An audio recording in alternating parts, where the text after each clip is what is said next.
आज की इस गहन चर्चा में हम एक ऐसे विषय पर बात कर रहे हैं जिसे हम हर दिन जीते हैं। बिल्कुल, हर एक दिन। हाँ, लेकिन शायद ही कभी उस पर गहराई से विचार करते हैं। हमारे पास आज जो स्रोत हैं वो डॉक्टर एली फिलिप्स की बहुत ही चर्चित किताब किस योर डेंटिस्ट गुड बाय के पहले हिस्से पर आधारित हैं। और ये किताब सच में बहुत सी पुरानी धारणाओं को तोड़ती है। सही कहा। हमारा मिशन आज ये समझना है कि डेंटिस्ट्री के इतने दावों और हमारे इतने सख्त रोजमर्रा के रूटीन के बावजूद दांतों की बीमारियां इतनी आम क्यों हैं? मतलब बचपन से ही हमें एक रूटीन सिखाया जाता है। सुबह उठो और ब्रश करो। एग्जैक्टली। सुबह ब्रश करो, रात को सोने से पहले फिर से ब्रश करो और शायद फ्लॉस भी करो। समाज में तो ये धारणा बन चुकी है कि ये एक अचूक गणित है। हाँ, जैसे कि 2 बार सफाई का सीधा मतलब है दांतों की कोई बीमारी नहीं। बिल्कुल। इसे तो स्वास्थ्य जगत में पत्थर की लकीर मान लिया गया है। लेकिन स्रोत में दिए गए आंकड़े एक बिल्कुल ही अलग और सच कहूं तो चौंकाने वाली कहानी बयां करते हैं। 90% वाला आंकड़ा है ना? हाँ। इन तमाम कोशिशों के बावजूद 90% से ज्यादा लोगों को बुढ़ापे तक पहुंचते पहुंचते दांतों और मसूड़ों की कोई ना कोई गंभीर बीमारी हो ही जाती है। मतलब अगर ब्रश और फ्लॉस करने की ये रणनीति इतनी ही अचूक है तो फेल होने का ये प्रतिशत इतना ज्यादा क्यों है? और यही से उस विरोधाभास की शुरुआत होती है जो इस पूरे नजरिए पर सवाल खड़े करता है। देखिए, असल में डेंटिस्ट्री की जो मुख्य धारा है वो दांतों की सड़न या कैविटी को सिर्फ और सिर्फ सफाई की कमी का नतीजा मानती है। जैसे कि दांतों पर लगी कोई गंदगी है जिसे बस रगड़ कर हटाना है। बिल्कुल। लेकिन स्रोत स्पष्ट करता है कि असली कारण सफाई की कमी नहीं है। असली कारण हमारे मुंह के अंदर का रासायनिक संतुलन है। मतलब जो एसिडिटी है और लार की कार्यप्रणाली में आने वाली रुकावट है। अच्छा, चलिए इसे थोड़ा खोलकर समझते हैं। अगर ब्रश करना और दांतों को रगड़कर साफ रखना ही अंतिम उपाय नहीं है, तो फिर आधुनिक डेंटिस्ट्री का वो पूरा ढांचा क्या कर रहा है जिस पर इतना भरोसा किया जाता है? यह एक बहुत बड़ा सवाल है। मतलब कैविटी होने पर डेंटिस्ट के पास जाकर जो इलाज करवाया जाता है, किताब उसके बारे में क्या कहती है? मैं बताती हूँ। डॉक्टर फिलिप्स इस पूरी व्यवस्था को ड्रिल और फिल तकनीक का नाम देती हैं। ड्रिल और फिल? हाँ, और वह इसकी बहुत कड़ी आलोचना करती हैं। इसे इस तरह से देखा जा सकता है, जब किसी को कैविटी होती है तो इलाज के नाम पर डेंटिस्ट मशीन से उस खराब हिस्से को निकालता है और उस गड्ढे में कोई फिलिंग भर देता है। और मरीज को लगता है कि इलाज पूरा हो गया। बिल्कुल, दर्द चला जाता है, दांत फिर से काम करने लगता है। तो देखने में तो ये एक सफल इलाज ही लगता है। लेकिन असल में ऐसा नहीं है। नहीं, तकनीकी रूप से उसने सिर्फ उस लक्षण को छुपाया है, लेकिन जिस कारण से वह कैविटी पैदा हुई थी, मुंह का वो अम्लीय माहौल, जो एसिडिटी थी और जो बैक्टीरिया वहां पनप रहे थे, उनका तो कोई इलाज हुआ ही नहीं। मतलब वो सिर्फ डैमेज कंट्रोल है। हाँ, बीमारी को जड़ से खत्म करना नहीं है ये तो बिल्कुल वैसा ही है ना, जैसे कार चलाते समय अचानक डैशबोर्ड पर इंजन खराब होने की लाल वार्निंग लाइट जलने लगे। बहुत सटीक उदाहरण है। और मैकेनिक के पास जाने पर वो मैकेनिक इंजन को खोलने और ठीक करने की बजाय एक हथौड़ा ले और उस लाल बत्ती को ही तोड़ दे। बत्ती बंद हो गई, शांति मिल गई, लेकिन अंदर ही अंदर इंजन तो अभी भी खराब हो रहा है। एग्जैक्टली। ये तुलना उस पूरे प्रक्रिया की असलियत को बहुत स्पष्ट रूप से सामने लाती है। इसीलिए अक्सर देखा जाता है कि कैविटी भरवाने के कुछ सालों बाद उसी दांत के दूसरे हिस्से में या बगल वाले दांत में फिर से कैविटी हो जाती है, क्योंकि वो इकोसिस्टम अभी भी खराब है। बिल्कुल। और यहाँ पर स्रोत एक बहुत ही बुनियादी विज्ञान की तरफ ले जाता है जिसे अक्सर नजरअंदाज कर दिया जाता है। आमतौर पर दांतों को बेजान हड्डियां या पत्थर के टुकड़े मान लिया जाता है। देखने में तो दांत बिल्कुल ठोस और बेजानी लगते हैं। मतलब उनमें त्वचा या मांसपेशियों जैसी कोई हलचल तो दिखती नहीं है। लेकिन दांत जीवित संरचनाएं हैं। उनके अंदर एक बेहद सक्रिय हीलिंग सिस्टम काम करता है। दांतों की सबसे बाहरी परत, जिसे इनेमल कहते हैं, शरीर का सबसे सख्त पदार्थ है। अच्छा। हाँ, ये हाइड्रोक्सी एपिटाइट नाम के खनिजों से बना होता है, जो इसे भौतिक रूप से स्टील से भी ज्यादा मजबूत बनाता है। अरे वाह, स्टील से भी ज्यादा मजबूत?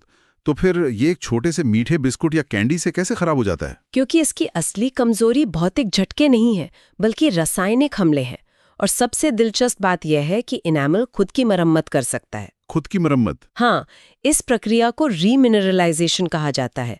जब दांत पर एसिड का हमला होता है तो इनेमल से मिनरल्स बाहर निकलने लगते हैं, जिसे डीमिनरलाइजेशन कहते हैं। ये तो कैविटी की बिल्कुल शुरुआती स्टेज होती होगी। बिल्कुल सही।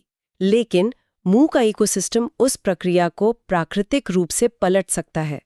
लार में मौजूद कैल्शियम और फॉस्फेट जैसे खनिज उन सूक्ष्म दरारों में वापस जाकर बैठ जाते हैं और दांत को फिर से पहले जैसा मजबूत बना देते हैं। अगर दांतों में खुद को लगातार रिपेयर करने की इतनी अद्भुत क्षमता है, तो लोग सुंदरता के लिए जो तरह तरह के उत्पाद इस्तेमाल करते हैं, उनका क्या असर होता है? आप व्हाइटनिंग उत्पादों की बात कर रहे हैं? हाँ, जैसे आजकल व्हाइटनिंग स्ट्रिप्स या दांत चमकाने वाले टूथपेस्ट का बहुत चलन है। क्या ये उत्पाद इस प्राकृतिक रिपेयर सिस्टम में कोई बाधा डालते हैं? बहुत बड़ी बाधा डालते हैं। स्रोत के अनुसार दांत चमकाने वाले ये उत्पाद इनेमल के प्राकृतिक ढांचे को बहुत गहरा नुकसान पहुंचाते हैं। व्हाइटनिंग उत्पाद काम ही इस तरह करते हैं कि वे इनेमल को छिद्रपूर्ण यानी पोरस बना देते हैं। छिद्रपूर्ण, इसका वैज्ञानिक कारण क्या है? मतलब क्या वे इनेमल की ऊपरी परत को जला देते हैं? खोल देते हैं ताकि ब्लीचिंग एजेंट गहराई में जाकर दाग हटा सकें। ओह, तो इससे तो मजबूती कम हो जाती होगी। बिल्कुल, ऐसा करने से दांतों की वह ठोस स्टील जैसी सुरक्षा परत कमजोर हो जाती है। जब इनेमल पोरस हो जाता है तो वह प्राकृतिक रूप से खुद की मरम्मत नहीं कर पाता।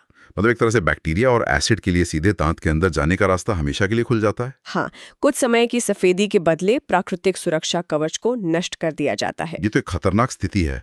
अब अगर इनेमल को रिपेयर करने की बात करें तो इस प्रक्रिया को शरीर में कौन चलाता है? स्रोत में बार बार लार का यानी सलाइवा का जिक्र आता है। लार ही वो माध्यम है जो इस पूरी रासायनिक मरम्मत को संभव बनाता है। डॉक्टर एली लार को मुंह के लिए एक प्रोटेक्टिव पेंट के रूप में परिभाषित करती हैं। Protective paint? हाँ, लार सिर्फ पानी नहीं है, ये खनिजों, एंजाइमों और एंटीबॉडीज से भरा एक जटिल तरल पदार्थ है। इसके काम करने के तरीके को समझने के लिए पीएच लेवल के गणित को समझना होगा। विज्ञान की कक्षाओं में पीएच स्केल के बारे में पढ़ा जाता है, जहां 7 न्यूट्रल होता है। तो मुंह का आदर्श पीएच क्या होना चाहिए? एक स्वस्थ मुंह का आदर्श पीएच लगभग 7.4 होता है, जो हल्का क्षारीय है, मतलब एल्कलाइन है। अच्छा। इस अवस्था में दांत पूरी तरह सुरक्षित रहते हैं और रीमिनरलाइजेशन का काम जोरों पर होता है। लेकिन जैसे ही कोई कार्बोहाइड्रेट या चीनी मुंह में जाती है, मुंह का माहौल तुरंत बदल जाता है। हाँ, मुंह में मौजूद बैक्टीरिया उस खाने को तोड़ते हैं और बाय प्रोडक्ट के रूप में एसिड छोड़ते हैं, है ना? बिल्कुल सही। और अगर मुंह का पीएच स्तर 5.5 से नीचे गिर जाता है तो वह खतरे की घंटी है। इस बिंदु पर वो मजबूत हाइड्रोक्सी एपेटाइट क्रिस्टल सचमुच में घुलने लगता है। यहाँ बात सच में बहुत दिलचस्प हो जाती है, क्योंकि किताब में माउथ रेस्टिंग नाम की एक अवधारणा है जो इस पूरे चक्र को समझाती है। हाँ, माउथ रेस्टिंग। अगर लार का काम उस एसिड को धोकर पीएच को वापस 7.4 पर लाना है, तो क्या हमारी आधुनिक जीवन शैली उसे ऐसा करने से रोक रही है? पूरी तरह से रोक रही है। आधुनिक आदतें लार को उसका काम करने ही नहीं देती। लार को मुंह का पीएच सामान्य करने और एसिड को साफ करने में समय लगता है। लेकिन आजकल तो एक आम चलन है कि डेस्क पर काम करते समय हर 10 मिनट में पानी का घूंट लिया जाता है या कॉफी पी जाती है, या लगातार कोई स्नैक खाया जाता है। और यही सबसे बड़ी समस्या है। बार बार पानी पीना या कुछ भी खाना लार के इस प्रोटेक्टिव पेंट को पतला कर देता है या पूरी तरह से धो देता है। ये तो वैसा ही हुआ जैसे किसी दीवार पर पेंट किया गया हो और पेंट सूखने से पहले ही उस पर बार बार पानी फेंका जा रहा हो। बिल्कुल। पेंट कभी सेट ही नहीं हो पाएगा। लार को दांत पर एक सुरक्षा परत बनाने का समय ही नहीं मिल रहा। यही कारण है कि लेखिका भोजन के बीच कम से कम 1 से 2 घंटे का सख्त अंतराल रखने का सुझाव देती हैं। 1 से 2 घंटे? हाँ, इस दौरान मुंह में कुछ भी नहीं जाना चाहिए, यहाँ तक कि नींबू पानी या स्पोर्ट्स ड्रिंक भी नहीं। सिर्फ सादा पानी? सादा पानी ठीक है, लेकिन लगातार नहीं, क्योंकि कोई भी मीठा या एसिडिक पेय उस एसिडिक हमले को दोबारा शुरू कर देता है। माउथ रेस्टिंग का मतलब है मुंह के इकोसिस्टम को सचमुच में आराम देना, ताकि लार अपना मैकेनिक वाला काम शांति से कर सके। अगर लार मुंह के हर कोने में पहुंचकर ये रिपेयर का काम कर सकती है, तो ये विचार डेंटिस्ट्री के एक बहुत बड़े और पुराने नियम से टकराता है। आप फ्लॉसिंग की बात कर रहे हैं? हाँ, दशकों से कहा जाता रहा है कि दांतों के बीच की सफाई के लिए फ्लॉसिंग सबसे ज्यादा जरूरी है। लेकिन अगर स्रोत को सही समझा जाए तो लेखिका इस धारणा को पूरी तरह नकार रही है। हाँ, वो फ्लॉसिंग को अनिवार्य नहीं मानते। मुझे यहाँ थोड़ा पुशबैक देना होगा। देखिए, धागा दांतों के बीच फंसा मांस या कोई ठोस रेशा निकालता है। एक तरल पदार्थ जैसे कि लार या माउथ वॉश एक फंसे हुए ठोस रेशे को कैसे निकाल सकता है? ये सवाल बहुत जायज है और लेखिका का तर्क ये नहीं है कि फंसे हुए खाने को निकालना गलत है। उनका तर्क ये है कि फ्लॉसिंग से कैविटी को नहीं रोका जा सकता। अच्छा, ऐसा क्यों? देखिए, धागा सिर्फ एक सीधी लाइन में ऊपर नीचे काम करता है। दांतों की सूक्ष्म बनावट बहुत जटिल होती है। उनके बीच में कई ऐसे घुमाव और माइक्रोस्कोपिक दरारें होती हैं जहां धागा कभी पहुंच ही नहीं सकता। मतलब धागा सिर्फ उन सतहों को साफ कर रहा है जो पहले से ही समतल हैं। एग्जैक्टली। और कैविटी पैदा करने वाले बैक्टीरिया असल में उन गहरी दरारों में छिपे रहते हैं जहां धागा जाता ही नहीं। इसके विपरीत अगर सही तरल पदार्थों का यानी विशेष प्रकार के माउथ वॉश का उपयोग किया जाए तो तरल पदार्थ मुंह के हर कोने में बहकर जा सकता है। वो दरारों के अंदर भी जा सकता है? हाँ, वह धागे से कहीं ज्यादा गहराई में जाकर बैक्टीरिया और एसिड के उस इकोसिस्टम को बेअसर कर सकता है।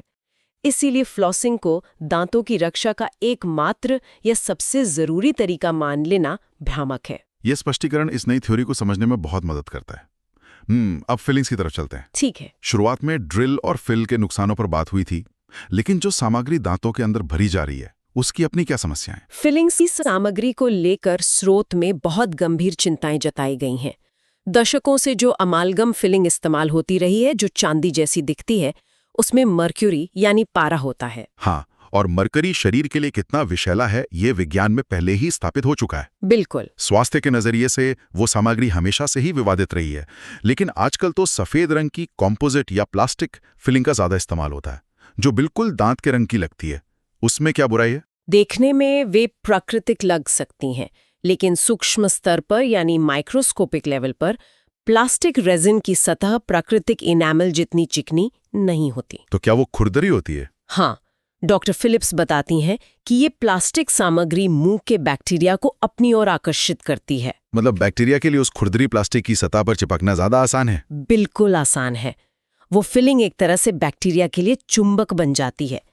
इसीलिए किसी भी कृत्रिम सामग्री को मुंह में डालने से बेहतर है कि शुरुआती स्टेज में ही नेचुरल हीलिंग के जरिए कैविटी को रिवर्स किया जाए। ये एक बहुत ही तार्किक बात है। अब एक और अहम मुद्दे पर आते हैं, फ्लोराइड। ये डेंटिस्ट्री का शायद सबसे ध्रुवीय विषय है। बहुत ज्यादा। कुछ लोग इसे वरदान मानते हैं, कुछ जहर। स्रोत इस बहस को किस तरह देखता है? लेखिका का नजरिया यहाँ बहुत स्पष्ट और संतुलित है। वो फ्लोराइड युक्त पानी पीने के सख्त खिलाफ है। अच्छा, पीने के खिलाफ है? हाँ। उनका मानना है कि फ्लोराइड को निगलना नहीं चाहिए। इसे शरीर के आंतरिक सिस्टम में जाने की कोई आवश्यकता नहीं है। लेकिन बहुत सी जगहों पर सार्वजनिक स्वास्थ्य को बेहतर बनाने के नाम पर पानी की सप्लाई में ही फ्लोराइड मिलाया जाता है। वो उस प्रणाली का बिल्कुल समर्थन नहीं करती, लेकिन इसके साथ ही वो फ्लोराइड को पूरी तरह से खारिज भी नहीं करती। तो फिर इसका सही उपयोग क्या है? अगर हम इसे बड़े पैमाने पर देखें तो लेखिका रसायनों को शरीर के अंदर जाने से रोक रही हैं, लेकिन स्रोत के अनुसार दांतों को बाहरी रूप से सख्त बनाने के लिए सोडियम फ्लोराइड का सामयिक यानी टॉपिकल उपयोग, जैसे उसे सिर्फ दांतों की सतह पर लगाना, फायदेमंद है। ये तो वैसे ही है जैसे सनस्क्रीन। बिल्कुल। अगर इसे त्वचा पर लगाया जाए तो ये हानिकारक किरणों से बचाता है। हाँ। लेकिन अगर कोई इसे पी ले तो वो शरीर के लिए जहर बन जाएगा। ये तुलना बहुत सटीक है। फ्लोराइड का काम बाहरी सतह पर एक अतिरिक्त ढाल बनाना है, उसे पाचन तंत्र में नहीं भेजना है। उपकरणों और रसायनों से हटकर अगर दिनचर्या पर आएं तो हमारी डाइट इस पूरी रासायनिक प्रक्रिया को कैसे प्रभावित करती है? डाइट का रोल बहुत बड़ा है। मान लीजिए किसी को मीठा खाने का बहुत शौक है। इस माउथ रेस्टिंग और एसिड अटैक की थ्योरी को ध्यान में रखते हुए क्या एक बार में 5 चॉकलेट खा लेना दिन भर में हर घंटे रुक रुक कर एक एक चॉकलेट खाने से अलग प्रभाव डालता है? स्रोत के अनुसार इसका प्रभाव पूरी तरह से अलग है, और शायद बहुत से लोगों को ये जानकर हैरानी होगी कि एक ही बार में 5 चॉकलेट खा लेना दांतों के लिए ज्यादा सुरक्षित है। अरे, ये बात तो डाइट और पोषण कंट्रोल के हर सामान्य नियम के बिल्कुल विपरीत लगती है। हाँ, वजन कम करने या मेटाबॉलिज्म के लिए वो नियम सही हो सकता है, लेकिन दांतों के विज्ञान में मात्रा से ज्यादा समय मायने रखता है। ड्यूरेशन ज्यादा जरूरी है क्वांटिटी से। ऐसा क्यों? क्योंकि मुंह के बैक्टीरिया इस बात की परवाह नहीं करते कि 1 चम्मच चीनी खाई गई है या 10 चम्मच। जैसे ही कार्बोहाइड्रेट अंदर जाता है, मुंह का पीएच तुरंत 5.5 से नीचे गिर जाता है और एसिड का हमला शुरू हो जाता है। तो अगर कोई एक बार में सब खा ले तो एसिड का हमला एक ही बार होगा। एग्जैक्टली। और उसके बाद लार को पीएच वापस 7.4 तक लाने और रीमिनरलाइजेशन शुरू करने का समय मिल जाएगा। बहुत सही विश्लेषण है आपका। लेकिन अगर दिन भर में रुक रुक कर थोड़ा थोड़ा मीठा खाया जाए या लगातार कॉफी के घूंट लिए जाएं, तो लार को कभी अपना काम करने का मौका ही नहीं मिलता। मुंह लगातार एसिडिक अवस्था में रहता है। हाँ, और इनामल बिना रुके घुलता रहता है। इसीलिए बार बार स्नैकिंग करना दांतों के लिए विनाशकारी माना गया है। टाइमिंग का यह विज्ञान बहुत महत्वपूर्ण है। एसिडिटी वाली इस बात ने मुझे सोचने पर मजबूर कर दिया है। किस बारे में? अगर हर खाने की चीज, विशेषकर कार्बोहाइड्रेट, एसिड बना रही है, तो क्या प्रकृति ने कोई ऐसा खाना नहीं दिया जो वास्तव में मुंह के इकोसिस्टम को फायदा पहुंचाए? क्या स्रोत में किसी ऐसे सुपरफूड का जिक्र है जो मुंह के पीएच को सुधार सके? बिल्कुल है। हरी पत्तेदार सब्जियां जैसे कि पालक या ब्रोकली मुंह के स्वास्थ्य के लिए बेहतरीन मानी गई हैं। पत्तेदार सब्जियां दांतों को कैसे फायदा पहुंचाती हैं? क्या उनमें मौजूद कैल्शियम के कारण? कैल्शियम एक हिस्सा है, लेकिन मुख्य कारण एक रासायनिक प्रतिक्रिया है। जब पत्तेदार सब्जियां चबाई जाती हैं तो मुंह में नाइट्रिक ऑक्साइड बनता है। नाइट्रिक ऑक्साइड, इसे तो आमतौर पर रक्त वाहिकाओं यानी ब्लड वेसल्स को खोलने और ब्लड प्रेशर नियंत्रित करने के लिए जाना जाता है। हाँ, और मुंह में भी ये वैसा ही काम करता है। ये मसूड़ों में रक्त संचार को बेहतर बनाता है, जिससे वे मजबूत होते हैं। इसके अलावा मुंह में बनने वाले इस नाइट्रिक ऑक्साइड का एक शक्तिशाली एंटीबैक्टीरियल प्रभाव होता है। अच्छा, तो ये बैक्टीरिया को मारता भी है? हाँ, ये उन विशेष हानिकारक बैक्टीरिया को नष्ट करता है जो एसिड बनाते हैं। मतलब ये एक साथ दो मोर्चों पर काम कर रहा है, हानिकारक बैक्टीरिया को मारना और मसूड़ों को अंदर से पोषण देना। बिल्कुल। और इसी के साथ स्रोत के अंत में ज़ाइलिटॉल नाम के एक प्राकृतिक पदार्थ का भी जिक्र किया गया है। ज़ाइलिटॉल, ये क्या है? यह कैविटी रोकने में एक बहुत बड़ा हथियार है।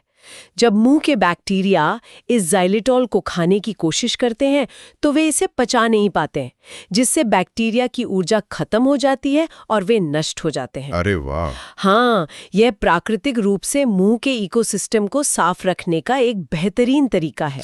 तो आखिर इस सब का मतलब क्या है?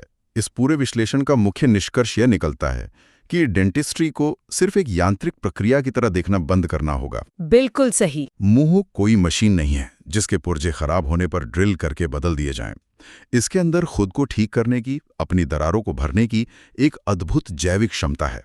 लार कोई साधारण पानी नहीं है, बल्कि एक जटिल रिपेयर सिस्टम है जो एसिड के हमलों को बेअसर करके एनामल को वापस मजबूत बनाता है। और ये तभी संभव है जब इस सिस्टम को उसका काम करने दिया जाए। लगातार खाने पीने की आदतों पर रोक लगाना, माउथ रेस्टिंग के विज्ञान को समझना और फिलिंग्स या वाइडनिंग जैसे कृत्रिम हस्तक्षेपों से बचना, यही प्राकृतिक हीलिंग का असली रास्ता है।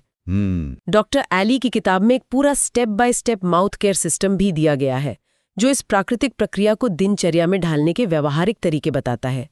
ये आगे की खोज के लिए एक बहुत ही महत्वपूर्ण विषय हो सकता है। ये चर्चा निश्चित रूप से स्वास्थ्य को देखने के नजरिए को पूरी तरह बदल देती है, और इसी से एक विचार सामने आता है जिस पर बहुत गहराई से सोचा जाना चाहिए। क्या विचार? अगर मुंह के अंदर खुद को ठीक करने की इतनी शक्तिशाली क्षमता है, जिसे सिर्फ हमारी लगातार कुछ न कुछ खाते रहने की आधुनिक जीवन शैली ने रोक रखा है, तो क्या हमारी यही जीवन शैली शरीर के बाकी हिस्सों के साथ भी ऐसा ही नहीं कर रही होगी? ये एक बहुत ही गहरा और प्रासंगिक सवाल है। सच में हम हर वक्त भोजन पचा रहे हैं, आंतों को, लिवर को, मेटाबॉलिज्म को कभी वो रेस्टिंग पीरियड मिलता ही नहीं है। बिल्कुल। शायद ये सोचने का समय आ गया है कि सिर्फ दांतों के लिए नहीं, बल्कि पूरे शरीर की प्राकृतिक हीलिंग प्रक्रियाओं के लिए इस रेस्टिंग कॉन्सेप्ट को गंभीरता से लिया जाए। शरीर की बीमारियों का इलाज शायद बाहर की दवाओं या मशीनों में नहीं, बल्कि शरीर की अपनी रिपेयर मशीनरी को थोड़ा सा आराम देने में छिपा है। मैं पूरी तरह सहमत हूँ। ये एक ऐसा नजरिया है जो सिर्फ डेंटिस्ट्री नहीं, बल्कि पूरे स्वास्थ्य विज्ञान की दिशा बदल सकता है। सही कहा। शायद ये सोचने का सही समय आ गया है कि अगली बार बिना वजह कोई स्नैक उठाने या मीठे पानी का घूंट लेने से पहले मुंह के उस प्रोटेक्टिव पेंट को थोड़ा आराम दिया जाए और उसे अपना काम करने का मौका दिया जाए। बचपन से ना हमें एक ही नियम बार बार सिखाया गया है। मतलब दांतों को ब्रश करने के बाद पानी से अच्छी तरह कुल्ला करना चाहिए, ताकि मुंह से सारा झाग और पेस्ट निकल जाए, है ना? हाँ बिल्कुल। ये तो मतलब एक ऐसा नियम है जो हम सभी बिना सोचे समझे रोज फॉलो करते हैं। वही तो। लेकिन क्या हो अगर आज ये पता चले कि सफाई की ये रोजमर्रा की आदत, जिसे हम सबसे सही मानते हैं, असल में वही हमारे दांतों को कमजोर कर रही है। और मजेदार बात यह है कि यही आदत कैविटीज को बुलावा भी दे रही है। बिल्कुल। तो आज की इस डीप डाइव में हम डॉक्टर एली फिलिप्स की किताब के दूसरे भाग के उन दस्तावेजों और नोट्स का विश्लेषण कर रहे हैं जो डेंटिस्ट्री की हमारी पूरी समझ को ही पलट कर रख देते हैं। हाँ, और इस भाग का जो मुख्य फोकस है वो है the complete mouth care system और एक जादुई तत्व जिसे ज़ाइलेटॉल कहते हैं। सही कहा। हमारा आज का मिशन उस सटीक वैज्ञानिक क्रम को डिकोड करना है जो महंगे दंत चिकित्सा बिलों और वो जो दर्दनाक ड्रिलिंग होती है ना, उससे हमेशा के लिए आज़ादी दिलाने का दावा करता है। तो चलिए उस पारंपरिक सोच को चुनौती देते हैं जिसके साथ हम बड़े हुए हैं। बिल्कुल, और सबसे पहले ये समझना जरूरी है कि ये पूरा सिस्टम सिर्फ दांतों की सफाई के बारे में नहीं है। हाँ, मैं भी यही सोच रही थी। ये सिर्फ रगड़ रगड़ कर साफ करने से कहीं ज्यादा है। एकदम सही। यहाँ जो सबसे बड़ा भ्रम टूटता है वो यही है। हम अक्सर मुंह की देखभाल को एक मैकेनिकल काम मानते हैं, मतलब ब्रश उठाया, जोर से रगड़ा और गंदगी बाहर। हाँ, लिटरली हम सब यही करते हैं। लेकिन ये जो नया दृष्टिकोण सामने आ रहा है, ये मुंह के पूरे इकोसिस्टम को, मतलब उसके प्राकृतिक वातावरण को बदलने के बारे में है।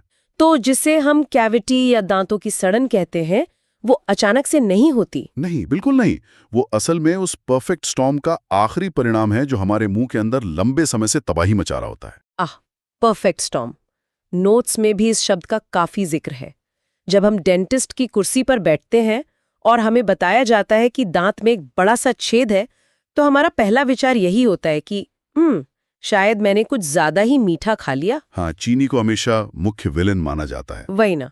लेकिन इन अंशों को देखकर ऐसा लगता है कि कहानी में चीनी के अलावा भी बहुत कुछ है।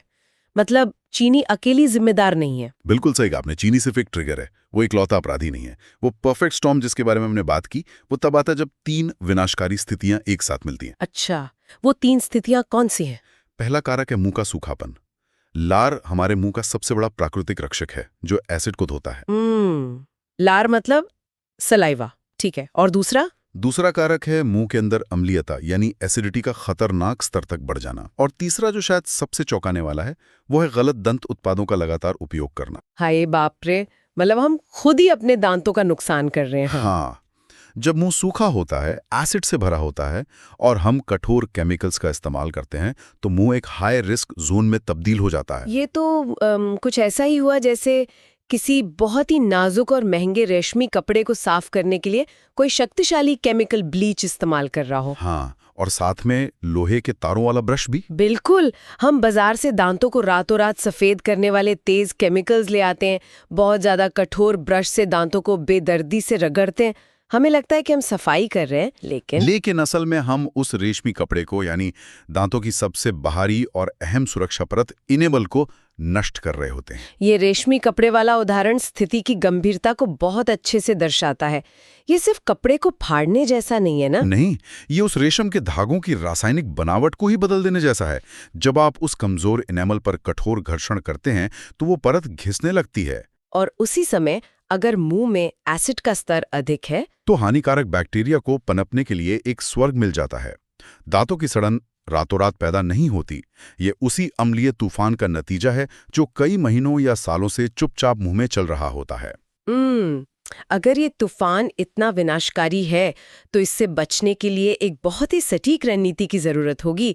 नोट्स में डॉक्टर एली के एक 4 स्टेप सिस्टम का जिक्र है। हाँ, और ये सिस्टम बहुत ही वैज्ञानिक है। बिल्कुल। इसे पढ़ते हुए मुझे ऐसा महसूस हुआ जैसे ये कोई साधारण सुबह का रूटीन नहीं, बल्कि किसी साइंस लैब का बेहद सख्त प्रयोग है। ऐसा ही है। इसमें क्या करना है, इससे ज्यादा किस क्रम में करना है, इस पर जोर दिया गया है। तो क्रम इतना जरूरी क्यों है? क्योंकि इस पूरे सिस्टम की सफलता उसी सटीक क्रम पर टिकी है। इसे रसायन विज्ञान के एक नियंत्रित प्रयोग की तरह समझा जा सकता है। मतलब हर एक कदम का अपना एक विशिष्ट रासायनिक उद्देश्य है। हाँ, और वो सीधे तौर पर पिछले कदम द्वारा तैयार किए गए आधार पर निर्भर करता है। अगर क्रम बदला तो परिणाम शून्य हो जाएगा। चलिए फिर इस लैब के दरवाजे खोलते हैं और इस 4 स्टेप रूटीन को डिकोड करते हैं। पहला स्टेप है प्री ब्रशिंग रिंस। इसमें क्लॉसिस जैसे क्लोरीन डाइऑक्साइड वाले माउथ वॉश से पूरे 1 मिनट तक कुल्ला करने को कहा गया है। जी हाँ, 1 पूरा मिनट। लेकिन ये बात थोड़ी अटपटी लगती है। आमतौर पर लोग माउथ वॉश का इस्तेमाल ब्रश करने के बाद मुंह को ताज़ा करने के लिए करते हैं। यहाँ शुरुआत ही माउथ वॉश से क्यों हो रही है? इसका कारण मुंह के सुबह के वातावरण में छिपा है। जब हम रात भर सोते हैं तो मुंह में लार का बनना काफी कम हो जाता है। अच्छा, तो मुंह सूख जाता है। हाँ, और इसके कारण सुबह मुंह में बैक्टीरिया की तादाद अपने चरम पर होती है। मुंह का पूरा वातावरण अत्यधिक एसिडिक हो जाता है। तो अगर हम उसी भारी एसिडिक वातावरण में सीधे टूथब्रश डालकर रगड़ना शुरू कर दें तो वो एसिड इनेमल के साथ मिलकर दांतों को तेजी से घिसना शुरू कर देगा। क्लोरीन डाइऑक्साइड यहाँ एक जादुई रसायन की तरह काम करता है। मतलब वो एसिड को बेअसर करता है। बिल्कुल, ये तुरंत मुंह के एसिड को न्यूट्रलाइज करता है, सतह पर मौजूद हानिकारक बैक्टीरिया को खत्म करता है और मुंह के पीएच को संतुलित करता है। वाओ! ऐसा करने से दांत ब्रश करने के लिए पूरी तरह सुरक्षित हो जाते हैं। मतलब हम ब्रश करने से पहले दांतों के लिए एक सुरक्षित जमीन तैयार कर रहे हैं। एकदम सही। और फिर आता है स्टेप 2, ब्रशिंग। हाँ, और यहाँ नियमों की एक लंबी फहरिस्त है। साधारण सोडियम फ्लोराइड टूथपेस्ट का उपयोग करने को कहा गया है, जैसे क्रेस्ट रेगुलर। लेकिन इसमें 2 बहुत ही सख्त चेतावनियां दी गई हैं। हाँ, मैंने पढ़ा। एक तो ये कि पेस्ट में ग्लिसरीन कम होना चाहिए और दूसरा उसमें स्टेनस फ्लोराइड बिल्कुल नहीं होना चाहिए। मैं सोच रही थी कि फ्लोराइड तो दांतों के लिए अच्छा माना जाता है ना? माना तो जाता है। फिर इस खास तरह के फ्लोराइड यानी स्टेनस फ्लोराइड से इतनी दुश्मनी क्यों? ये डेंटिस्ट्री की दुनिया की सबसे बारीक जानकारियों में से एक है। स्टेनस फ्लोराइड एक अच्छा एंटीमाइक्रोबियल है, लेकिन समस्या इसके काम करने के तरीके में है। कैसे काम करता है ये? ये दांतों के ऊपर एक तरह की भारी अभेद्य परत या सील बना देता है। हमें इस सिस्टम के अंत में दांतों को खनिजों से भरना है, यानी रिमिनरलाइज करना है। ओहो, तो अगर सील पहले ही लग गई तो बाद के स्टेप्स में मिलने वाले खनिज दांतों के अंदर प्रवेश ही नहीं कर पाएंगे। वही समस्या ग्लिसरीन के साथ है। ग्लिसरीन क्या करता है? ग्लिसरीन दांतों पर एक बहुत ही चिकनी मोम जैसी परत छोड़ देता है। ये चिकनाहट दांतों को साफ तो महसूस कराती है, लेकिन ये उन्हें स्पंज की तरह खनिजों को सोखने से रोक देती है। समझ गई। इसलिए हमें ऐसा पेस्ट चाहिए जो सफाई करे लेकिन पीछे कोई दीवार न छोड़े। बिल्कुल, हमें सतह को एकदम साफ और खुला रखना है। लेकिन अब आता है इस पूरे रूटीन का वो हिस्सा जो मेरे लिए पचाना सबसे मुश्किल था। नोट्स के अनुसार ब्रश करने के बाद पेस्ट को थूक देना है, लेकिन पानी से कुल्ला बिल्कुल नहीं करना है। हाँ, रुकिए एक मिनट। बिना कुल्ला किए?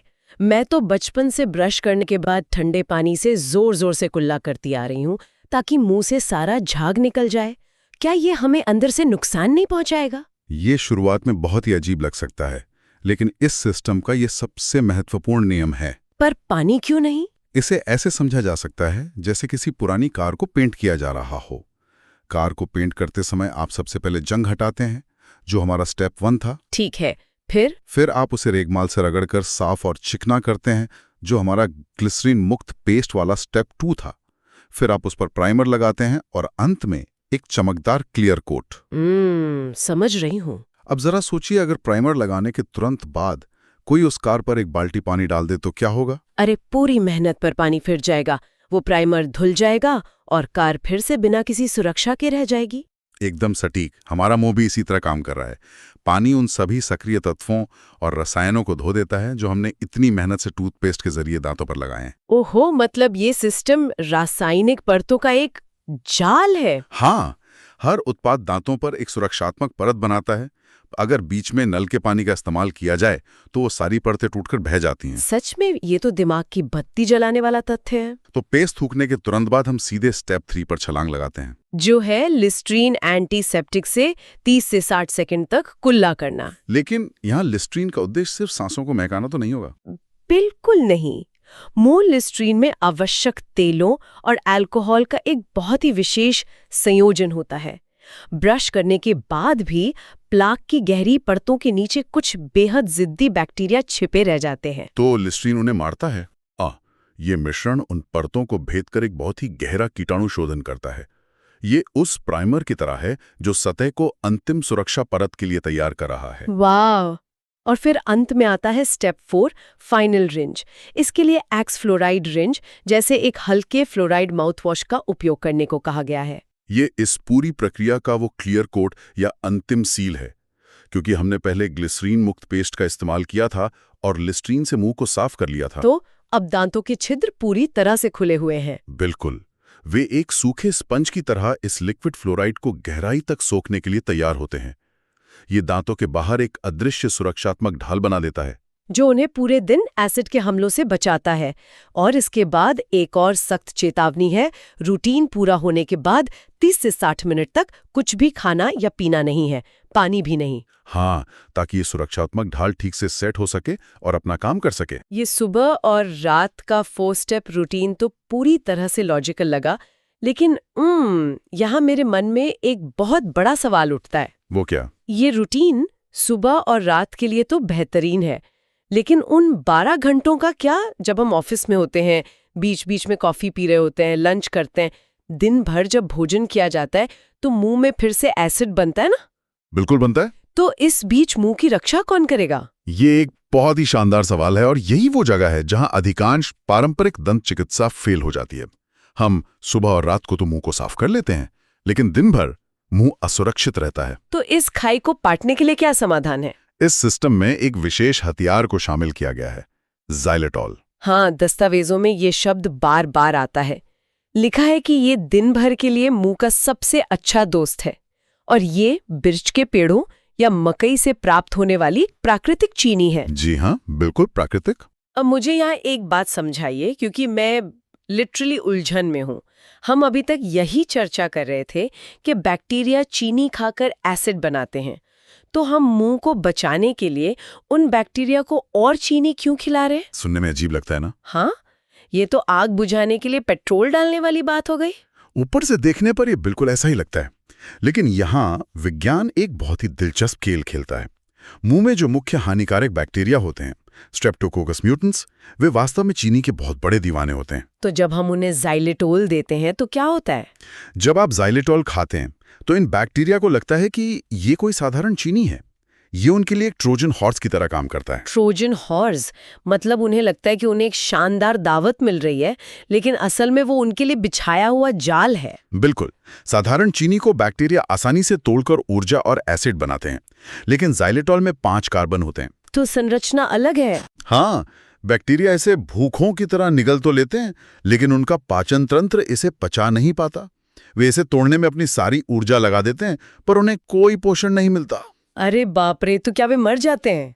अंततः हाँ, ऊर्जा की कमी के कारण वे भूखे ही मर जाते हैं। वे अपनी संख्या नहीं बढ़ा पाते और प्लैक नहीं बना पाते। ये तो किसी साइंस फिक्शन फिल्म की कहानी जैसा है।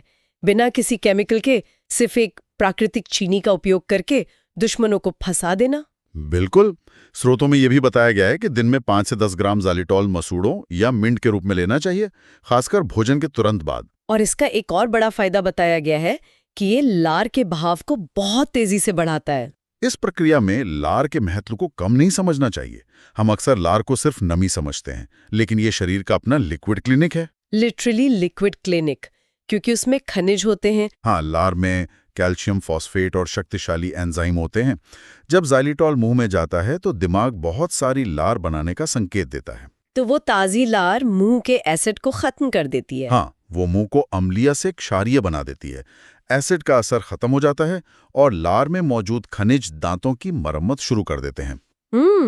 एक बहुत ही महत्वपूर्ण चेतावनी जो इस स्रोत में बड़े बड़े अक्षरों में दी गई है। मुझे लगता है हमें इसे यहाँ जरूर साझा करना चाहिए। हाँ, वो बहुत जरूरी है। ज़ाइलेटॉल इंसानों के लिए तो पूरी तरह से सुरक्षित है, लेकिन कुत्तों के लिए यह बेहद खतरनाक है, बल्कि जानलेवा जहर है। इस चेतावनी को बहुत गंभीरता से लिया जाना चाहिए। जानवरों, विशेषकर कुत्तों का मेटाबॉलिज्म इंसानों से अलग होता है। उनके शरीर में ज़ाइलेटॉल जाते ही इंसुलिन अचानक बहुत तेजी से बढ़ जाता है। तो उनका ब्लड शुगर गिर जाता हो। हाँ, ब्लड शुगर कुछ ही मिनटों में खतरनाक स्तर तक गिर सकता है, जिससे उनकी जान जा सकती है। इसलिए ज़ाइलेटॉल को हमेशा पालतू जानवरों से दूर रखना चाहिए। खैर, अब इस चर्चा के सबसे रोमांचक हिस्से की ओर बढ़ते हैं, कैविटी का उल्टा होना और मसूड़ों का इलाज। ये डेंटिस्ट्री का सबसे विवादित हिस्सा भी है। हाँ, जो लोग इस वक्त सुन रहे होंगे और जिन्हें डेंटिस्ट ने बताया है कि दांत में कैविटी है और ड्रिलिंग करवानी पड़ेगी, उनके मन में तो डर बैठ गया होगा। आमतौर पर शुरुआती कैविटी दिखने पर ड्रिल और फिल ही एकमात्र रास्ता माना जाता है। लेकिन डॉक्टर एली का दावा है कि दांत खुद को ठीक कर सकते हैं। क्या ये सच में संभव है? यह चिकित्सा विज्ञान के सबसे जादुई सिद्धांतों में से एक है, जिसे हम अक्सर नजरअंदाज कर देते हैं। शरीर की खुद को हील करने की क्षमता। वाओ, ये कैसे होता है? जब किसी दांत पर सफेद धब्बा दिखता है तो वो असल में वो जगह है जहां से एनेमल ने अपने खनिज खो दिए हैं। लेकिन अगर हम उस परफेक्ट स्टॉर्म को रोक दें, मतलब ज़ाइलेटॉल से बैक्टीरिया को मार दें, क्लॉसिस से एसिड खत्म कर दें और फ्लोराइड दें, बिल्कुल, तो लार उन सफ़ेद धब्बों को फिर से कैल्शियम और फॉस्फेट से भर देती है। इसे वेट एंड वॉच की नीति कहा जाता है। हर छोटे धब्बे के लिए तुरंत ड्रिल की जरूरत नहीं होती। क्योंकि ड्रिल करने का मतलब है दांत के जीवित ढांचे को हमेशा के लिए काट देना। हाँ, और उसे कमजोर कर देना। तो मतलब डेंटिस्ट की कुर्सी पर बैठकर सीधे ड्रिलिंग का दर्द सहने से पहले हमें अपने शरीर को खुद अपनी मरम्मत करने का एक मौका देना चाहिए। बिल्कुल, ये विचार उस व्यवस्था को चुनौती देता है जहां हर समस्या का समाधान केवल एक सर्जरी माना जाता है। और नोट्स के अनुसार ये सिर्फ दांतों तक सीमित नहीं है, मसूड़ों के लिए भी कुछ ऐसा ही दावा किया गया है। इसमें एंजियोजेनेसिस नाम की एक प्रक्रिया का जिक्र है। ये मसूड़ों को कैसे ठीक करता है? एंजियोजेनेसिस का सरल मतलब है नई रक्त वाहिकाओं का बनना। मसूड़ों की बीमारी में अक्सर गहरे पॉकेट्स बन जाते हैं, जिन्हें साफ करने के लिए दर्दनाक सर्जरी होती है। हाँ, लेकिन लेखिका समझाती हैं कि अगर हम एक मुलायम टूथब्रश से मसूड़ों की हल्की मालिश करें तो वो यांत्रिक घर्षण मसूड़ों के ऊतकों को जगा देता है। मतलब हम वहां सोई हुई कोशिकाओं को काम पर लगा रहे हैं। बिल्कुल, शरीर में हर जगह स्टेम सेल्स होते हैं जो मरम्मत का इंतजार कर रहे होते हैं। जब मालिश से रक्त का प्रवाह बढ़ता है तो नई रक्त वाहिकाएं बनती हैं और ताज़ा खून ऑक्सीजन लेकर आता है। हाँ, और पोषक तत्व भी जो इन स्टेम सेल्स को सक्रिय करते हैं। सही वातावरण मिलने पर वे गहरे पॉकेट्स बिना सर्जरी के अपने आप भर सकते हैं। ये सब सुनकर तो ऐसा लगता है मानो स्वास्थ्य का नियंत्रण जो हमने महंगे क्लिनिक में छोड़ दिया था वो वापस हमारे अपने हाथों में आ गया हो। बिल्कुल, स्वास्थ्य पर हमारा अपना नियंत्रण होना चाहिए। अगर हम आज के इस पूरे विश्लेषण को समेटें तो ये स्पष्ट है कि असली रहस्य सिर्फ उत्पाद नहीं है बल्कि उनका सही क्रम है। हाँ, और पानी का उपयोग न करके उन रासायनिक परतों को बनाए रखना सबसे अहम है। और साथ ही ज़ाइलेटॉल के ट्रोजन हॉर्स का इस्तेमाल करके मुंह के इकोसिस्टम को बदलना। ये सफर केवल दांत साफ करने का नहीं है। ये बीमारी का इंतजार करने वाले रवैये को छोड़कर एक प्रोएक्टिव दृष्टिकोण अपनाने का सफर है। समस्या को पैदा होने से पहले ही रोक देना, यही असली स्वास्थ्य है। ये जानकारी इसलिए भी अमूल्य है क्योंकि ये हमें डरावनी और महंगी प्रक्रियाओं से बचाती है। ये हमें अपनी आदतों के जरिए अपने शरीर का बॉस बनाती है। और मुझे लगता है यही विचार हमें आज के अंतिम उत्तेजक विचार की ओर ले जाता है। हाँ, जरा सोचिए, यदि केवल मुंह के वातावरण में एक छोटा सा बदलाव करने से बिना पानी के कुल्ला किए हमारे दांत खुद को फिर से बना सकते हैं। अगर कैविटीज ठीक हो सकती हैं और गहरे घाव भर सकते हैं तो हम शरीर के अन्य हिस्सों के साथ क्या कर रहे हैं? वही तो, क्या हम छोटी सी बीमारी होते ही तुरंत कठोर दवाओं या सर्जरी का सहारा लेकर शरीर की खुद को ठीक करने की क्षमता का गला नहीं घोट रहे हैं? क्या हम अपने पूरे शरीर के साथ भी वही सलूक कर रहे हैं जैसे उस नाजुक रेशमी कपड़े को ब्लीच और तारों वाले ब्रश से साफ करना? ये सच में एक ऐसा सवाल है जो सोचने पर मजबूर कर देता है। शरीर की मरम्मत करने की क्षमता असीमित है, बस शर्त यह है कि हम उसे सही माहौल दें। बिल्कुल सही बात है। और इसी विचार के साथ हम आज की इस गहराई भरी चर्चा को यहीं विराम देते हैं। वैसे ये यात्रा अभी खत्म नहीं हुई है।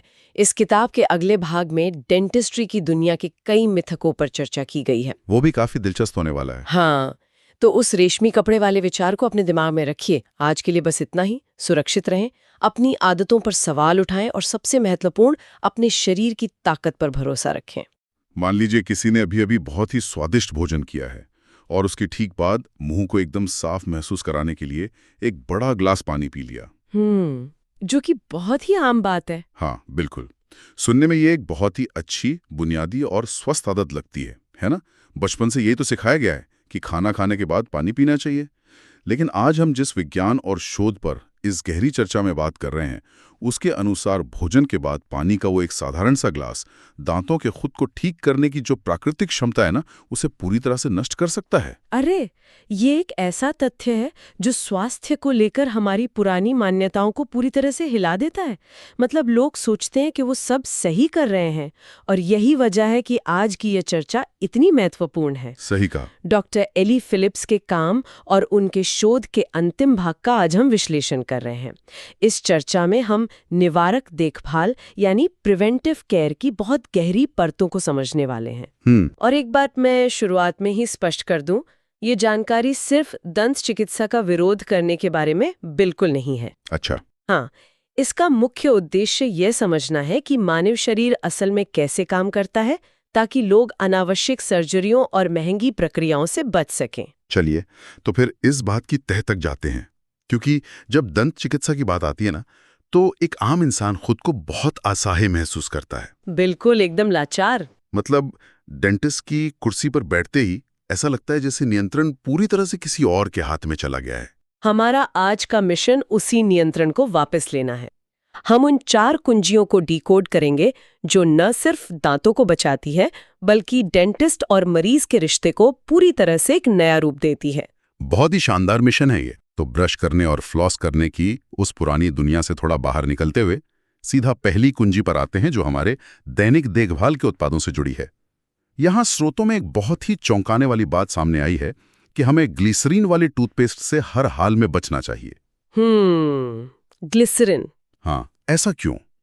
मतलब ग्लिसरीन तो शायद आज बाजार में मिलने वाले लगभग हर टूथपेस्ट में होता है। अरे, ग्लिसरीन को टूथपेस्ट में मुख्य रूप से इसलिए मिलाया जाता है ताकि पेस्ट ट्यूब के अंदर न सूखे। अच्छा, बस सूखने से बचाने के लिए? हाँ, और उसका टेक्सचर एकदम चिकना बना रहे। मतलब ये उत्पादन के नजरिए से तो बहुत अच्छा है, लेकिन दांतों के जीव विज्ञान के लिए एक बहुत बड़ी समस्या है। वो कैसे? ग्लिसरीन दांतों के ऊपर एक बेहद चिकनी और चिपचिपी परत बना देता है, एक अदृश्य परत।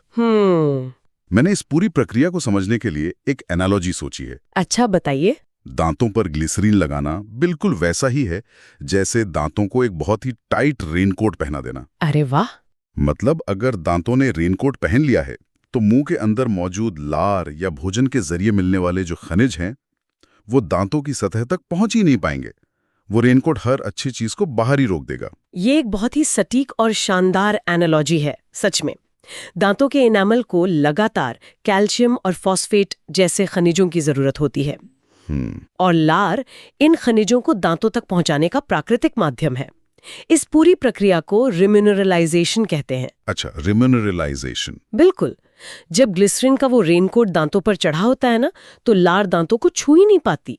इनामल अंदर ही अंदर कमजोर होता रहता है और लोगों को लगता है कि वे तो दिन में 2 बार बहुत अच्छे से ब्रश कर रहे हैं। ये तो बहुत ही बड़ा धोखा है। हाँ, और डॉक्टर एली इसी तरह स्टेनस फ्लोराइड से भी बचने की बहुत सख्त सलाह देती हैं, जो अक्सर सेंसिटिविटी दूर करने वाले टूथपेस्ट में पाया जाता है। एक मिनट, लेकिन स्टेनस फ्लोराइड को तो दांतों की मजबूती के लिए बहुत अच्छा माना जाता है ना, फिर इससे क्यों बचना है? हाँ, ये सच है कि स्टेनस फ्लोराइड बैक्टीरिया को मारता है, लेकिन इसका एक बहुत बड़ा साइड इफेक्ट भी है। वो क्या? ये मुंह में मौजूद प्रोटीनों के साथ एक रासायनिक प्रतिक्रिया करता है, जिसके परिणाम स्वरूप दांतों पर बहुत ही जिद्दी और गहरे रंग के दाग पड़ जाते हैं। अरे बाप रे। हाँ, लोग अपनी सेंसिटिविटी दूर करने के लिए इसका इस्तेमाल करते हैं और फिर कुछ ही हफ्तों में दांतों का रंग पीला या भूरा होने पर परेशान हो जाते हैं। तो ये तो मतलब एक समस्या सुलझाने के चक्कर में दूसरी समस्या पैदा करने वाली बात हो गई। बिल्कुल।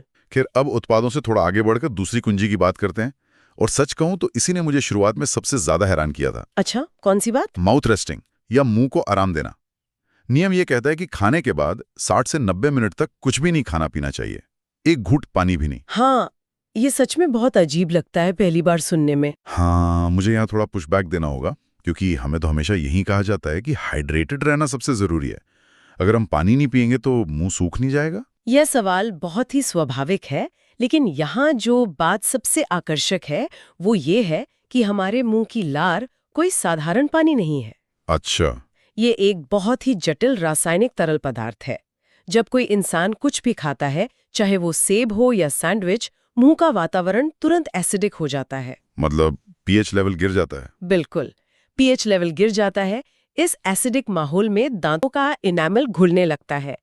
लार प्रकृति का वह बफर सिस्टम है जिसे इसी एसिड को बेअसर करने और पीएच लेवल को वापस सामान्य करने के लिए डिजाइन किया गया है। अच्छा, तो ये 90 मिनट का समय लार को अपना काम करने देने के लिए? एकदम सही।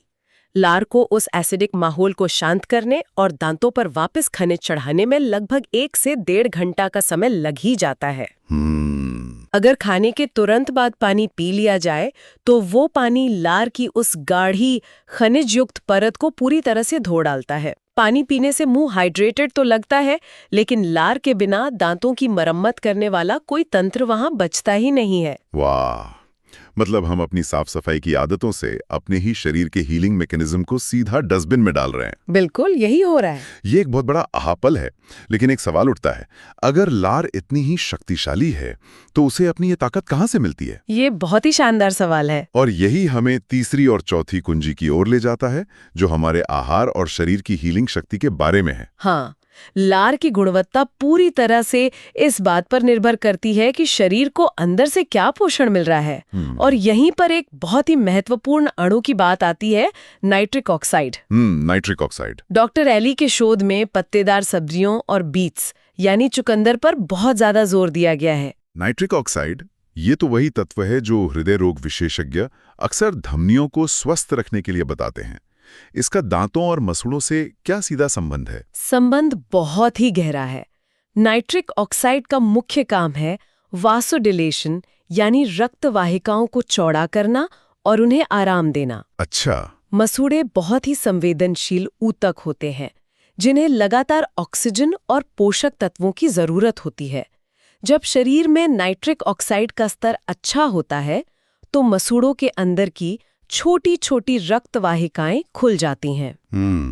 तो खून का बहाव तेज हो जाता है। बिल्कुल, इससे वहां रक्त का प्रवाह तेज हो जाता है और मसूड़े किसी भी सूजन या बैक्टीरिया के हमले का कहीं अधिक ताकत से मुकाबला कर पाते हैं। मतलब पत्तेदार सब्जियां मसूड़ों के लिए हाईवे को चौड़ा कर देती हैं ताकि हीलिंग जल्दी हो सके। बहुत खूब कहा, एकदम सही एनोलॉजी। ये तो हुई सब्जियों की बात, लेकिन स्रोतों में फूड पेयरिंग नाम की एक बहुत ही दिलचस्प अवधारणा है। हाँ, फूड पेयरिंग। इसके अनुसार मीठा खाने की पूरी तरह से मना ही नहीं है। मतलब क्या हम सच में मीठा खा सकते हैं, बस उसके खाने का समय सही होना चाहिए। ये समझना बहुत जरूरी है कि बैक्टीरिया को इससे कोई मतलब नहीं है कि कोई इंसान कितना मीठा खा रहा है। उन्हें इससे मतलब है कि कितनी बार खा रहा है। अच्छा, फ्रीक्वेंसी ज्यादा मायने रखती है। बिल्कुल, अगर कोई दिन भर में 5 बार थोड़ा थोड़ा मीठा खाता है तो मुंह में 5 अलग अलग बार एसिड का हमला होता है।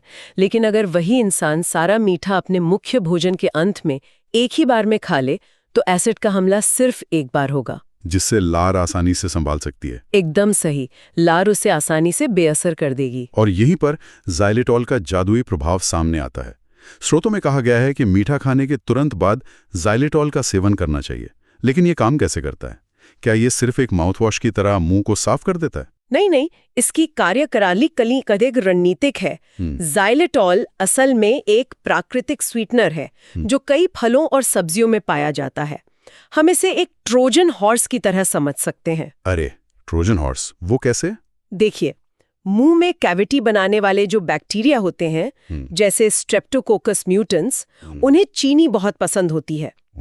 जब मुंह में ज़ाइलेटॉल जाता है तो बैक्टीरिया इसे चीनी समझकर लालच में निगल लेते हैं। यहां से कहानी में मोड़ आता है। बिल्कुल, बैक्टीरिया ज़ाइलेटॉल को निगल तो लेते हैं, लेकिन उनकी कोशिकाएं इसे पचाने में पूरी तरह से असमर्थ होती हैं।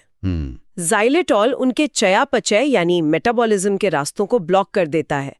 बैक्टीरिया इसे पचाने की कोशिश में अपनी सारी ऊर्जा खत्म कर देते हैं और भूखे मर जाते हैं। बाप रे, ये तो बहुत ही खतरनाक है बैक्टीरिया के लिए। हाँ, और वे एसिड नहीं बना पाते, इसलिए भोजन के अंत में ज़ाइलेटॉल लेने से एसिड बनने की प्रक्रिया तुरंत रुक जाती है। ये तो बैक्टीरिया को उन्हीं के खेल में चकमा देने वाली बात हो गई। बिल्कुल। और अगर शरीर के अंदरूनी हीलिंग सिस्टम की बात करें तो चौथी कुंजी में एंजियोजेनेसिस और स्टेम सेल्स का जिक्र है। हाँ, ये हिस्सा बहुत ही रोमांचक है। और सबसे अच्छी बात, डार्क चॉकलेट और ग्रीन टी जैसे खाद्य पदार्थ इन स्टेम सेल्स को सक्रिय करते हैं। एंजियोजेनेसिस का अर्थ है शरीर द्वारा नई रक्त वाहिकाओं का निर्माण करना।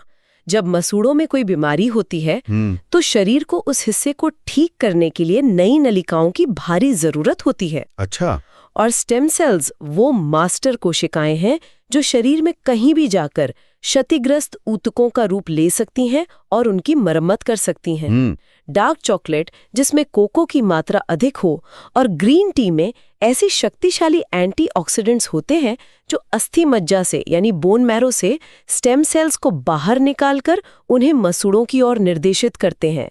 ये सुनना तो किसी साइंस फिक्शन फिल्म जैसा लगता है कि हमारा शरीर खुद ही अपनी इमारत को अंदर से दोबारा बना रहा है। हाँ, हमारा शरीर एक चमत्कारी तो है। लेकिन एक मिनट रुकिए, अगर हमारा शरीर इतना ही स्मार्ट है, अगर लार खुद ही दांतों पर खनिज चढ़ा सकती है, ज़ाइलेटॉल बैक्टीरिया को मार सकता है और स्टेम सेल्स मसूड़ों को नया बना सकते हैं, तो फिर हम डेंटिस्ट के पास जाके तुरंत ड्रिलिंग क्यों करवाते हैं? और यही वो बिंदु है जहां हमारी ये पूरी चर्चा एक बहुत बड़ा मोड़ लेती है। अच्छा। दंत चिकित्सा का पूरा पारंपरिक मॉडल इस बात पर आधारित है कि दांत खुद को ठीक नहीं कर सकते, इसलिए जो हिस्सा खराब हो गया है उसे काट के निकाल दो और उसकी जगह कोई कृत्रिम चीज भर दो, जो कि सुनने में काफी आक्रामक लगता है। हाँ, लेकिन डॉक्टर एली का स्पष्ट मानना है कि डेंटिस्ट का सम्मान किया जाना चाहिए।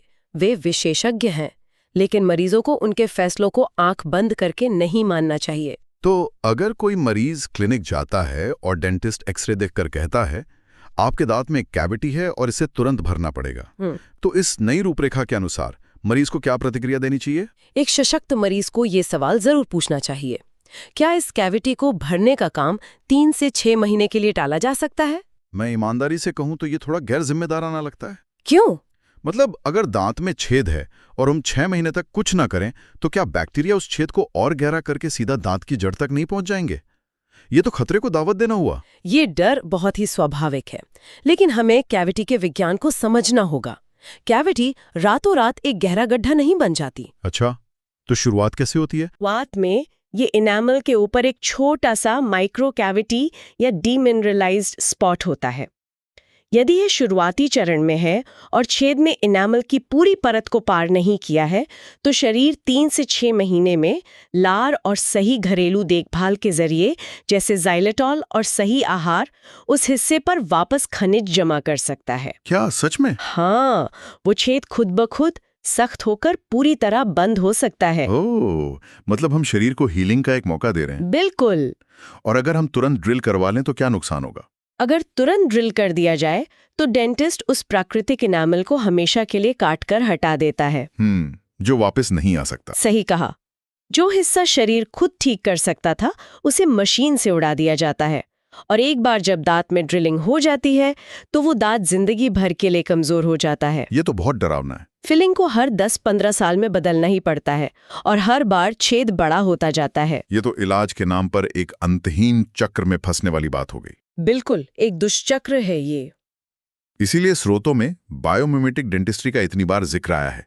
ये पारंपरिक दंत चिकित्सा से भौतिक रूप से कैसे अलग है? बायोमिमेटिक का सीधा सा अर्थ है प्रकृति या जीव विज्ञान की नकल करना। पारंपरिक डेंटिस्ट्री में, जिसे ड्रिल और फिल कहते हैं, डेंटिस्ट दांत में एक बड़ा छेद करता है और उसमें सिल्वर, अमेलगम या सख्त कॉम्पोजिट ठोस रूप में ठूंस देता है। और ये समस्या क्यों है? क्योंकि वो धातु या सख्त पदार्थ दांत के साथ जुड़ता नहीं है। जब इंसान कुछ चबाता है तो वो सख्त फिलिंग दांत के अंदर एक कुल्हाड़ी की तरह काम करती है। कुल्हाड़ी मतलब वो दांत को फाड़ती है? हाँ, चबाने के भारी दबाव से वो प्राकृतिक दांत की दीवारों पर जोर डालती है, जिससे दांत में छोटे छोटे क्रैक, जिन्हें माइक्रो फ्रैक्चर कहते हैं, आने लगते हैं। बाप रे। इसके विपरीत बायोमिमेटिक डेंटिस्ट्री दांत की प्राकृतिक लोच की नकल करती है। इसमें ऐसे चिपकने वाले एडहेसिव्स और परत दर परत सामग्री का उपयोग होता है जो दांत के डेंटिन की तरह झटके सह सकें और इनेमल की तरह मजबूत हों। मतलब बायोमिमेटिक तकनीक दांत के तनाव को बिल्कुल वैसे ही बांटती है जैसे एक असली दांत करता है। बिल्कुल। ये तो बहुत ही तार्किक है और शायद इसीलिए डॉक्टर एली अनावश्यक प्रक्रियाओं जैसे बार-बार एक्सरे और डीप क्लीनिंग से भी बचने की चेतावनी देती हैं। हाँ, अगर घरेलू देखभाल सही है, मसूड़े लाल नहीं है, खून नहीं आ रहा है, तो मसूड़ों के बहुत अंदर तक औजार डालकर सफाई करना, जिसे डीप क्लीनिंग कहते हैं, उन स्टेम सेल्स और प्राकृतिक हीलिंग प्रक्रिया को भारी नुकसान पहुंचा सकता है। अब यहाँ सवाल ये है कि एक आम इंसान इस जानकारी का व्यावहारिक उपयोग कैसे करे? अगर किसी को अगले हफ्ते डेंटिस्ट के पास जाना है तो उसे क्या करना चाहिए? हमारी रूपरेखा में सशक्तिकरण से जुड़े कई उपाय हैं जिन्हें हमें एक कहानी की तरह समझना चाहिए। मान लीजिए कोई डेंटिस्ट के क्लिनिक जाने वाला है, तैयारी तो हफ्तों पहले से शुरू हो जानी चाहिए ना? एकदम सही। सबसे पहला और अहम कदम है क्लिनिक जाने से हफ्तों पहले अपनी घरेलू माउथ केयर प्रणाली शुरू कर देना। जैसे ज़ाइलेटॉल का उपयोग? हाँ, ज़ाइलेटॉल का उपयोग, खाने के बाद मुंह को आराम देना और सही आहार लेना। इससे फायदा ये होगा कि जब डेंटिस्ट मसूड़ों की जांच करेगा तो उनमें सूजन नहीं होगी, खून नहीं निकलेगा। तो डेंटिस्ट को कुछ गलत लगेगा ही नहीं। बिल्कुल।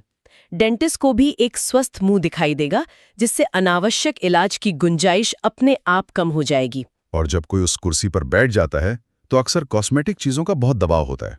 जैसे डेंटिस्ट कहेंगे, आपके दांत थोड़ा पीले हैं, क्या हम टीथ वाइटनिंग कर दें? यहाँ मरीजों को बहुत सख्त होने की जरूरत है। क्यों? टीथ वाइटनिंग में इस्तेमाल होने वाले ब्लीचिंग एजेंट्स दांतों के एनामल को बहुत ही रूखा और कमजोर बना देते हैं। ये वैसा ही है जैसे दांतों से उनका प्राकृतिक सुरक्षा कवच छीन लेना। अच्छा, तो चमक के चक्कर में सुरक्षा गंवा बैठते हैं। बिल्कुल। इसके अलावा एक और बहुत ही सशक्तिकरण वाला कदम है अपने पॉकेट नंबर्स पूछना और उन्हें समझना। ये पॉकेट नंबर क्या होता है? तो कोई तकनीकी शब्द लग रहा है। हाँ, जब डेंटिस्ट एक छोटे से औजार से दांत और मसूड़े के बीच की जगह की गहराई को मापता है तो उसे पॉकेट कहते हैं। अच्छा।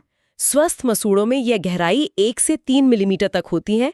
इसका सीधा मतलब है कि मसूड़ा दांत से मजबूती से चिपका हुआ है।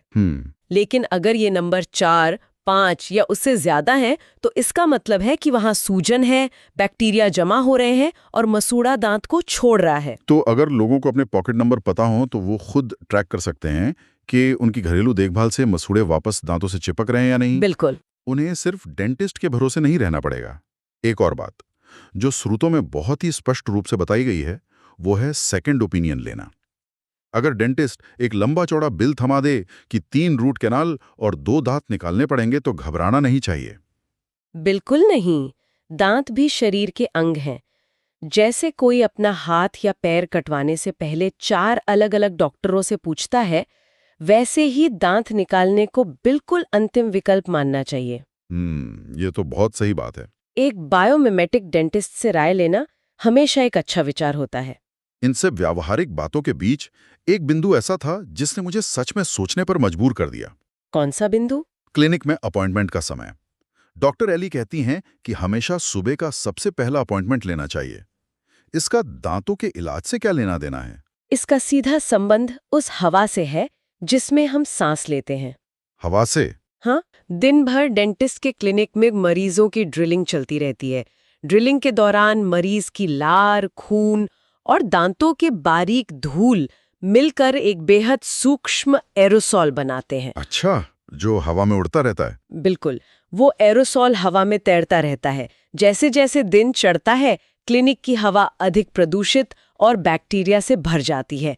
सुबह सबसे पहले जाने का मतलब है कि क्लिनिक की हवा सबसे साफ होगी और अवांछित बैक्टीरिया या कणों के संपर्क में आने का जोखिम सबसे कम होगा। एकदम सही। यह एक ऐसा नजरिया है जिस पर शायद ही कोई ध्यान देता हो, और ये सब हमें अपने बच्चों को भी सिखाना चाहिए ताकि वे एक निष्क्रिय उपभोक्ता बनने के बजाय अपने स्वास्थ्य के खुद मैनेजर बने। बहुत सही कहा आपने।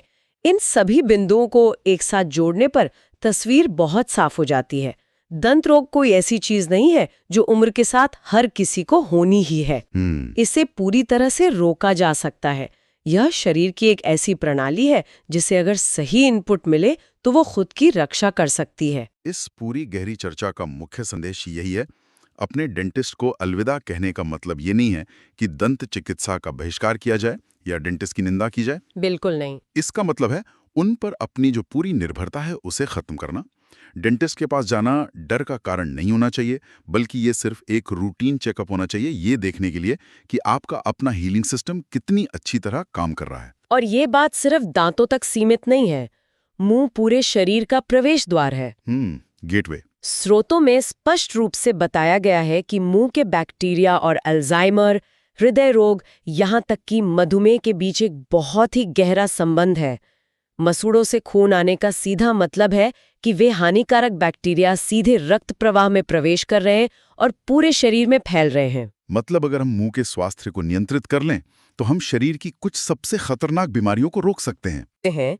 जब हम ये समझते हैं कि मुंह का एक छोटा सा बैक्टीरिया दिमाग तक पहुंच सकता है, तो ये आधुनिक चिकित्सा के सामने एक बहुत बड़ा और दार्शनिक सवाल खड़ा करता है। वो कैसा सवाल? सोचिए, अगर हमारे मुंह के बैक्टीरिया का संतुलन अल्जाइमर और हृदय रोग जैसी जानलेवा बीमारियों को रोक सकता है, तो क्या हमें आधुनिक चिकित्सा के उस पूरे मॉडल पर सवाल नहीं उठाना चाहिए? कौन से मॉडल पर? एक ऐसा मॉडल जो शरीर के हर अंग का इलाज अलग-अलग विशेषज्ञों द्वारा करता है।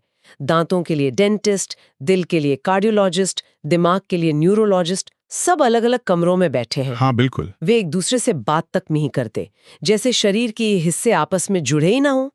क्या अंगों को इस तरह बिल्कुल अलग थलग करके देखने से हम इंसान के समग्र स्वास्थ्य को यानी होलिस्टिक हेल्थ को खो नहीं रहे हैं? वाह, ये सच में एक बहुत ही उत्तेजक विचार है। एक ही शरीर, एक ही खून का प्रवाह, लेकिन हमारी चिकित्सा प्रणाली ने उन्हें अगल-बगल के कमरों में बांट दिया है। हाँ, यही तो विडंबना है। हाँ। क्या हम किसी एक अंग को ठीक करने के चक्कर में पूरे शरीर की उस जादुई मशीनरी को नजरअंदाज कर रहे हैं? ये एक ऐसा सवाल है जिस पर हम सबको अकेले में बैठकर जरूर सोचना चाहिए। खैर, आज के इस डीप डाइव में बस इतना ही। सीखते रहिए, सवाल पूछते रहिए और अपने स्वास्थ्य का नियंत्रण अपने हाथों में लीजिए।